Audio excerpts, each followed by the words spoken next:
माननीय महोदय, मैं कहना चाहूँगा कि 2047 में विकसित भारत बाद में बना लीजिएगा, पहले एपीजे अब्दुल कलाम के सपनों का 2020 का भारत कहाँ गया उसको तो एक बार एनालिसिस कर लीजिए। और मैं मानता हूं कि उसके एनालिसिस के पश्चात जो आपके पास जो रिजल्ट आएगा, जो परिणाम आएगा, वो 2047 के विकसित भारत की परिकल्पना को पूर्ण करने में कहीं ना कहीं बेहतर साबित होगा।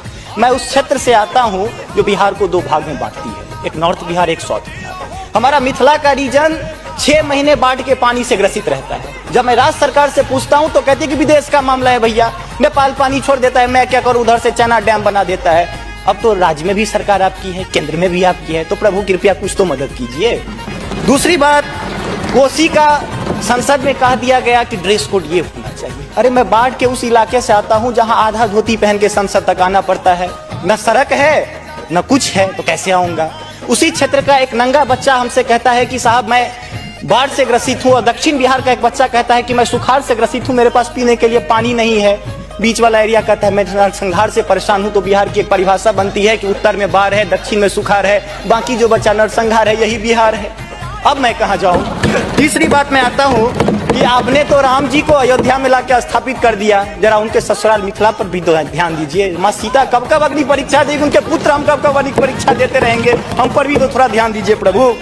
बाढ़ का पानी जब हमारे बिहार से निकलता है तो लगे लगे बंगाल चला जाता है, और जो भी हमारे पास रोजी रोटी रहती है खत्म हो जाती है। तो मेरी पत्नी भी कहती है कि लागल लागल सजन धक्का सलम कलकत्ता चल, अब कितना आगे जब आगे आते हैं। और पर्यटन की पर्याप्त संभावना है। एक बार आप कृपा करके देखिए, पर्यटन मंत्री बैठे हुए हैं, अब ताजमहल मुमताज महल की याद में बना, आपने उसको 7वां अजूबा में शामिल कर दिया। अरे हमारे यहाँ गया में दशरथ मांझी छेनी लेके पूरा पहाड़ तोड़ दिए, इससे बड़ी और क्या बात हो सकती है। उसको पर्यटन के लिए रखिए।